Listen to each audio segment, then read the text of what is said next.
Hey everyone, Mr. Sujano here. If you play Pokemon Go, you might find this video interesting. We're taking a look at the Brook Pocket Auto Catch Reviver Plus. Let's get started.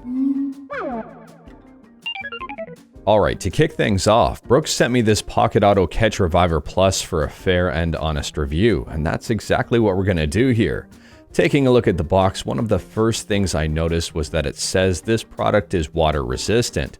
Looking into things, it's IP67 water resistant, so it's fully dust resistant, and also water resistant for up to 1 meter. This little thing is packed with a bunch of different features. Some are notifications and some are actions.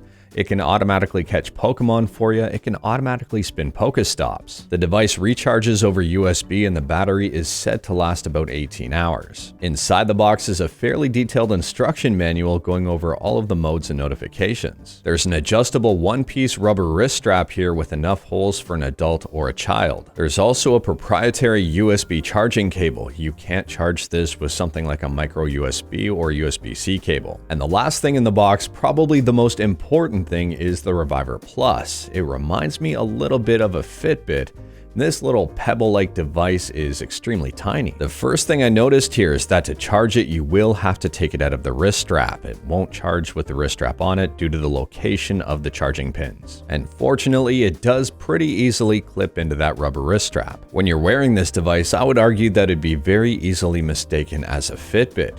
The LED display on this one is very dim. Mine was not very bright. I couldn't figure out how to turn up the brightness on it, and it is touch activated. There's a little spot on the bottom here that you can just touch and go through the different modes. Now, getting started with the Reviver Plus, the very first thing I recommend doing is downloading the Pocket Center app either on iOS or Android. From there, make sure your Bluetooth is turned on and then boot up the Pocket Center app. The Reviver Plus should automatically connect to it, and when it does, you may or may not have a firmware update. I did, so I made sure to update the firmware on this device. Once the firmware is updated, you can change a few settings within the app if you want, but you don't really need to use the app anymore if you don't want to. You can change all of these settings right on the Reviver Plus itself.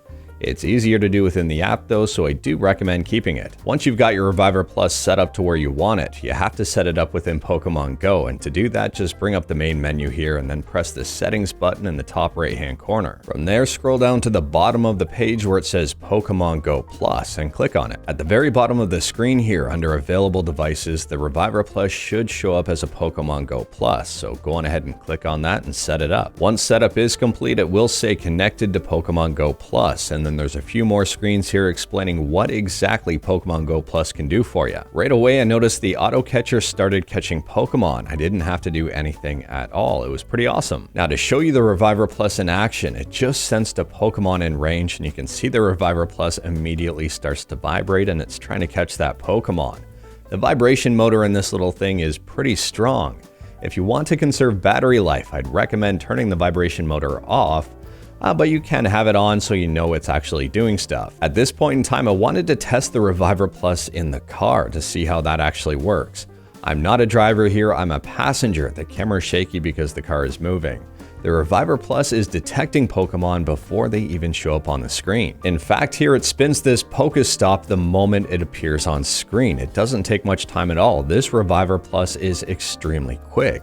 It's fast at catching Pokemon, it's fast at spinning stops, all while in a moving vehicle. I did notice though that the faster we drove here, the less Pokemon I caught and the less stops were spun.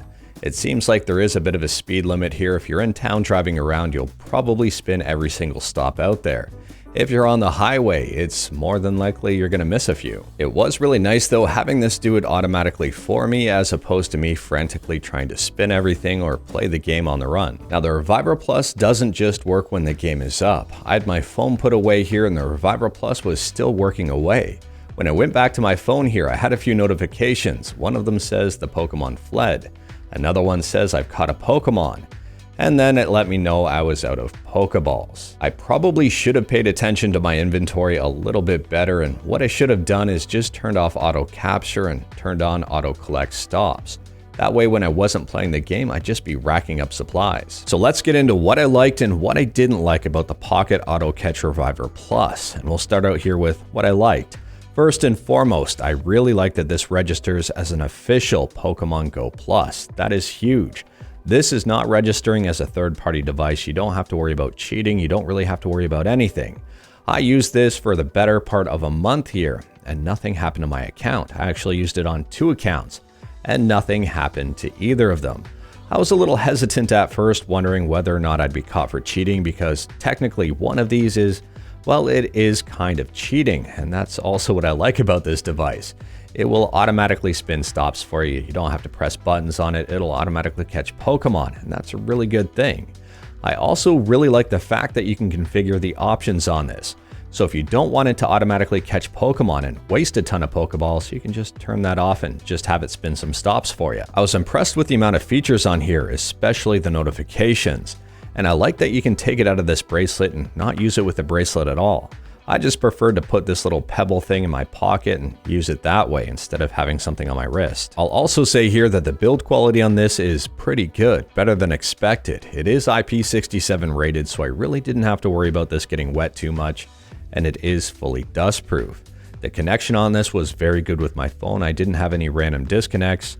And on top of that, the battery life on this one, I wouldn't necessarily say is 18 hours good.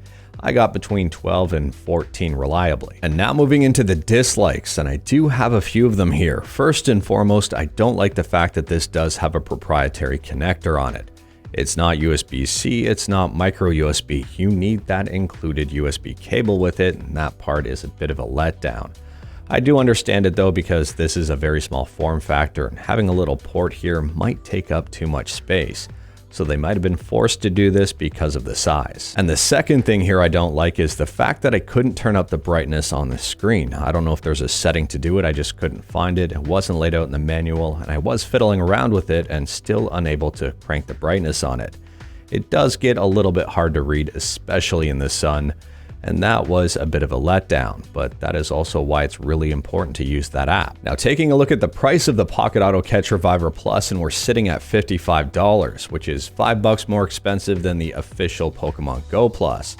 But I will say that this one looks a heck of a lot better, and it does have a few more features. This will automatically spin stops and automatically catch Pokemon. Now, truth be told, if I had to choose between the two, I'd be picking up the Brook Pocket Auto Catch Reviver Plus all day, every day, and it's not even close. The auto catch and also auto spin features are amazing here. If I wanted to just drive around and have this do all the work for me because I couldn't because I'm driving, well, this is a great option, and for $5 more here, I would say the styling on top of that, well, it just looks, I don't want to say more professional, but, well, it looks less like a toy. At the end of the day here, I would argue that the Reviver Plus is a definite must if you're a serious Pokemon Go player and you want to make the most of everything. I was not expecting to like this little device as much as I did. I was really impressed by it. Big thumbs up to Brook for providing this for a fair and honest review, and also for this hat. The hat really doesn't fit, it's a little bit snug here, but I decided to wear it because why not? Anyways, that is all I've got for this video. Let me know your thoughts about the Reviver Plus in the comments below. Do you use a Pokemon Go Plus? Would you be interested in one of these? Let me know in the comments below. If you like this video, leave a like. If you didn't like this video, leave a like. Hit that subscribe button, check out my other videos. Thank you everyone, take care.